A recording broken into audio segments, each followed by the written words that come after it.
여러분 안녕하세요. 오늘은 치유학 윤리의 목적과 핵심 가치에 대해서 알아보겠습니다. 지금까지 아주 구체적인 사례들을 중심으로 살펴봤습니다. 그런데 지금부터는 조금 더 추상적인 그런 내용을 갖고 좀 살펴보려고 합니다. 목적과 가치, 어떤 가치를 지향하느냐 하는 겁니다. 근데 좀 생뚱맞을 것 같긴 합니다만, 이 피터 드러커라고 하는 사람의 유명한 그 격언으로부터 출발해 보려고 합니다. 변화라고 하는 것은 관리할 수 있는 게 아니라는 겁니다. 변화는 관리되지 않는다. 변화는 그 앞에 서 있을 수 있을 뿐이다. 변화의 앞에 서 있을 수 있을 뿐이다. 변화는 관리하는 것이 아니라 만들어가는 것이라는 것이죠. 이게 참 굉장히 중요한 의미를 가진다고 생각해요. 지금 여러분들은 만들어진 질서 속에 들어와서 거기에 적응하려고 노력하기보다는 지금까지 우리가 만들어 놓은 그런 그 성과를 바탕으로 새로운 변화를 만들어 나가는 사람이 되어야 된다는 얘기를 하는 겁니다. 이게 꼭 뭐 윤리에만 대하는 게 아니라 일반적으로 우리가 학문을 하는 자세로도 마찬가지고 치의학 역시 마찬가지라고 할 수가 있습니다. 그 변화를 만들어내려면 우리가 어떻게 변화해 왔는가를 먼저 살펴봐야 되겠죠. 그래서 이건 그 치역의 역사를 간단하게 또는 치과의료 윤리의 역사를 간단하게 살펴본 겁니다. 아주 간단하게. 우리가 고대에는 의학이라고 하는 것이 신화 또는 주술이었다고 얘기했죠. 과학 이전에 또는 종교 이전에 우리는 어떤 초자연적인 힘에 의해서 우리가 질병에 걸리기도 하고 낫기도 한다고 생각을 했었습니다. 그러다가 이제 고대가 오게 되면은 소위 자연 철학에 의해서 질병을 설명하게 되죠. 그래서 이거는 서양에서는 히포크라테스, 그다음에 동아시아 중국에서는 황제가 나타나죠.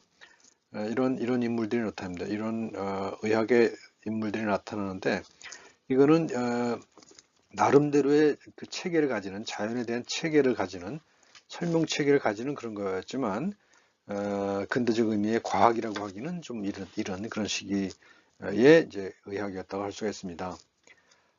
이것이 이제 중세로 넘어오면 이 고대의 지혜가 좀 암흑기를 맞게 된다고 그러죠. 그래서 모든 것이 종교로 설명되는 서양에서 그렇습니다. 서양에서 모든 것이 기독교로 설명되었고요. 또 동양에서도 도교와 불교 같은 그런 종교적 색채를 띠는 의학이 중세를 지배하게 됩니다. 그러다가 이제 19세기 이후에 이제 과학이 전면적으로 의학에 도입되게 되죠.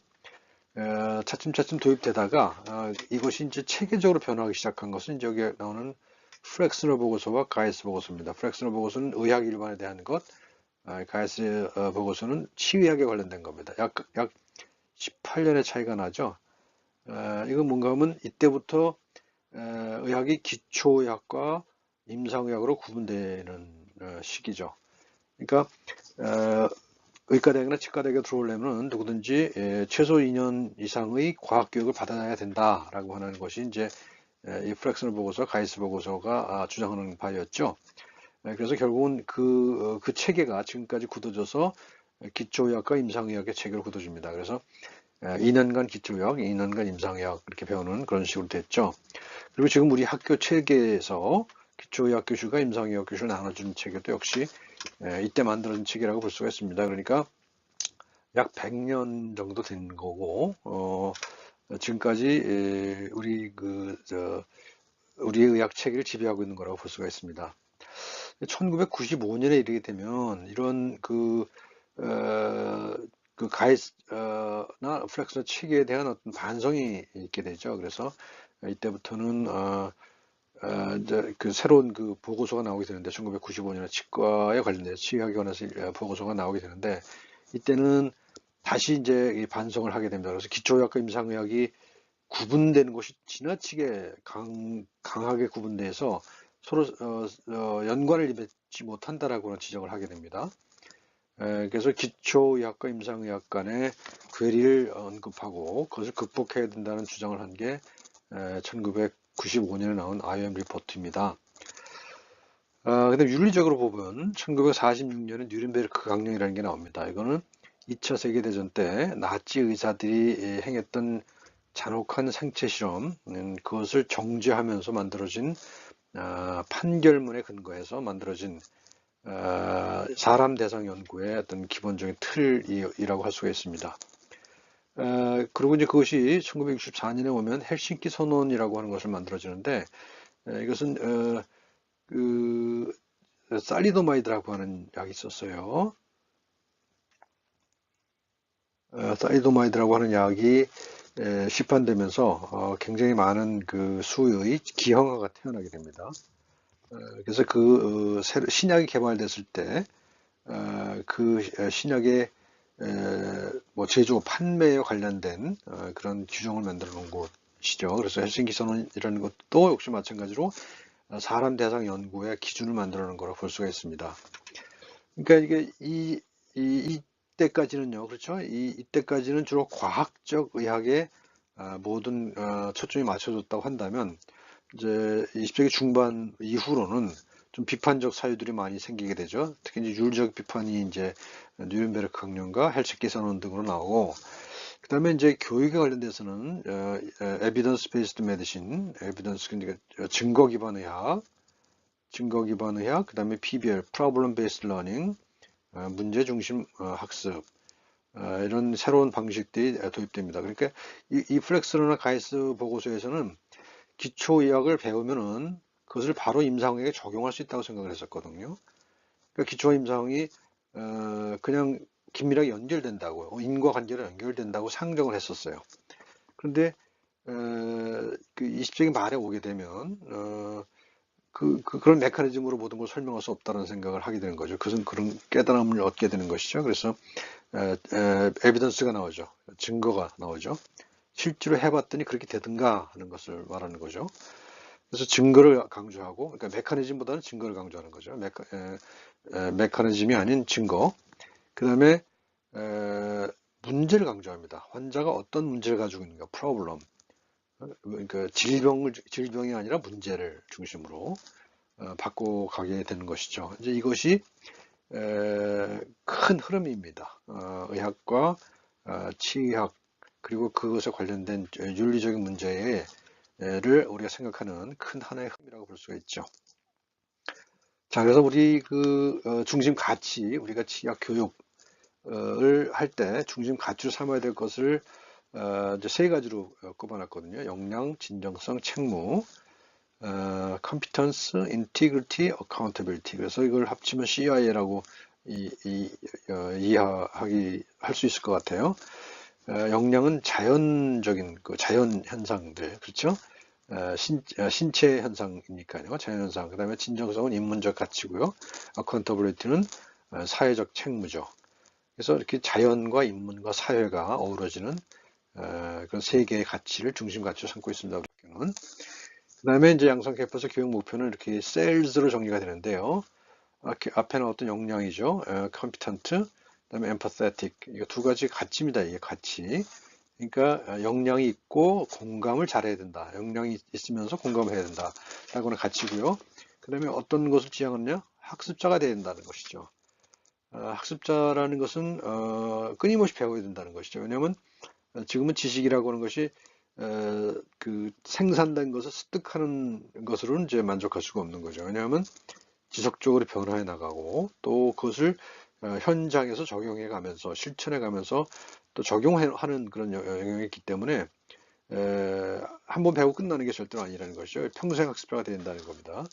그래서 러너가 돼야 되고 그 다음에 리더가 돼야 되죠. 지도자가 돼야 되고 그 다음에 과학자가 돼야 된다는 겁니다.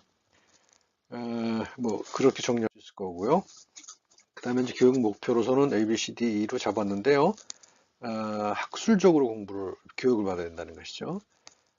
지나치게 기술 위주의 또는 뭐 그 말초적 어떤 효용성 위주의 교육이 아니라 학술적인 의미의 교육을 받아야 된다는 거고요. 그 다음에 그 교육 중에서도 그런 그 교육 분위기 중에서도 특히 생명의학의 훈련을 받아야 되고요. 그 다음에 소통 기술이 뛰어나야 되고요. 그리고 증거 기반 의학을 또는 치의학을 프랙티스 해야 된다라는 겁니다. 그래서 이렇게 A, B, C, D로 정리해 봤습니다. 주요 임무는 세 가지로 정리가 되는데요. 자기주도의 평생학습을 해야 된다는 거죠.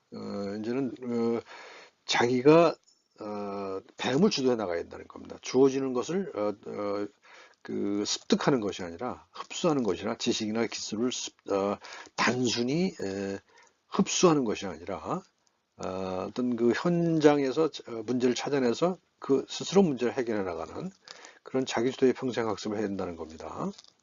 그 다음에 환자 중심이라고 하는 게 중요하죠. 환자 중심의 종합적 문제 해결. 어떤 그 환자가 가지고 있다고 생각했던 질병을 중심으로 생각할 것이 아니라 환자가 가지고 있는 문제. 예컨대 예를 들어서 지치주의면이 있다 그러면 그 사람이 그 질병으로 인해서 어떤 고통을 받고 자기 일상이 어떻게 변화해 갈 것인가에 대한 생각을 바탕에 깔고 있어야 된다는 얘기입니다. 그래서 예를 들어서 그것은 발치를 한다고 할 때 그 매복지를 발치한다고 할 때 그 발치 이후에 이 사람이 겪어야 될 어떤 고통이라든가 또는 일상적인 생활의 변화, 음식물 섭취라든가 직장의 생활이라든가 또 이 사람의 직업이 구강과 관련된 일이라면 그것이 어떻게 변할 것인가라는 것을 종합적으로 고려해야 된다는 것이죠. 그리고 진정성은 또 다시 나오는 거고요. 그 다음에 성찰적 사유 또는 비판적 사유. 주어진 것을 그대로 무조건적으로 받아들일 것이 아니라 그것을 한번 의심해보는 그 과학의 정신이라고 하는 것이 기본적으로 회의주의라고 그러거든요. 그래서 비판적으로 사유를 할 수 있어야 자기주도의 평생학습을 할 수 있다는 겁니다. 세 가지고요. 그 다음에 좌우명입니다. 집단으로서의 의료 전문직과 의사 개인에게 주어진 신뢰가 정당함을 끊임없이 증명하라. 기본적으로 의료 전문직, 치과 전문직은 대중으로부터 신뢰를 받는다는 게 전제되어 있죠. 개인뿐만 아니라 집단으로서의 치과 의사라고 하는 그 전문직으로서 신뢰를 한다는 걸 대중이. 근데 그걸 전제로 하고 있으면서 치과 의사라면 끊임없이 그것이 그 신뢰가 정당하다는 것을 증명해 보여줘라.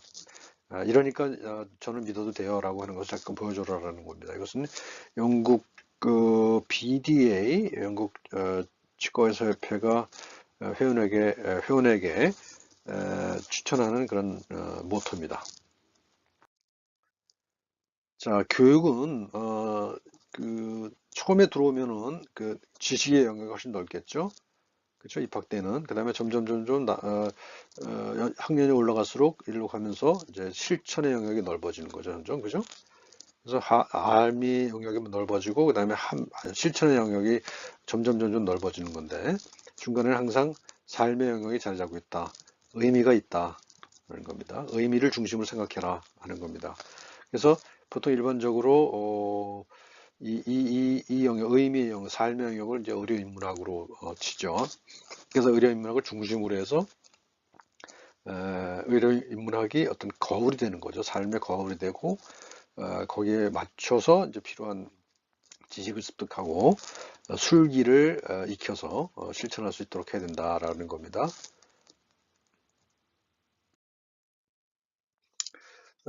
부산대 교육 이념과 중심 가치를 쭉 표로 정리해 본 건데요. 부산대 교육 이념이 진리, 자유, 봉사죠. 이걸 영역으로 나누면 자연, 인문, 사회가 되고요.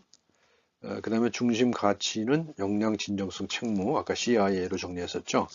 그다음에 의상면 교육 목적은 전문성과 탐구 자세, 교양과 인성, 지역사회와 인류의 발전. 그리고 의상면 교육 목표는 역량 있는 과학자, 공감하는 학습자, 책임지는 지도자. 요거 이제 중요한 거라고 생각해요.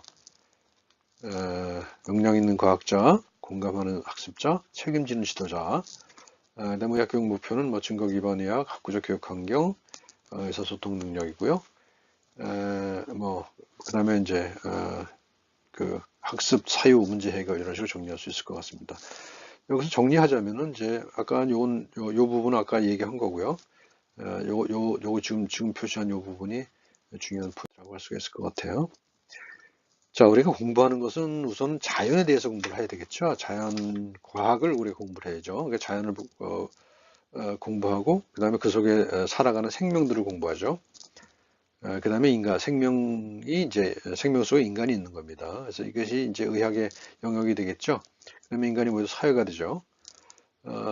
그러면 그 속에서 어떤 이건 이제 인덕 제세 이거는 이제 인지대학에 있을 때 제가 만든 건데 여기서 이제 인덕과 제세 그러니까 덕과 어진 덕을 가지고 사회를 구한다, 세상을 구한다는 건데 이렇게 해서 인간과 인덕이 연결되고 사회와 제세가 연결되겠죠. 이런 방식으로 이제 우리가 공부하는 것을 이런 큰 틀 속에서 놓고 생각해 보는 것이 좋겠다. 그래서 어떤 맥락이 있을 때 우리는 거기에 의미를 부여할 수 있는 것이고 의미를 부여할 수 있을 때 그 동력이 부여되는 것이죠. 어떤 공부를 한다든가 실천을 할 때 그 동력이 부여되는 거란 말이죠. 아까 말씀드렸던 것처럼 가운데에 의미가 있어야, 그죠? 지식과 실천이 있을 때 그것이 지식과 실천의 의미, 맥락적 의미가 있어야 된다는 겁니다. 그 의미의 맥락이 이렇게 자연으로부터 쭉 이어지는 이런 걸 볼 수가 있습니다. 뭐 이렇게 정리를 해보면 지식, 암, 삶, 함 이렇게 저는 정리를 했는데요. 뭐 과학, 기초의학, 임상의학 이렇게 분류할 수 있을 것 같습니다. 그리고 이걸 이제 이렇게 정리하면 암, 삶, 함이고 지와 행, 아는 것과 행하는 것 이것이 이 속에서 잘 어울리는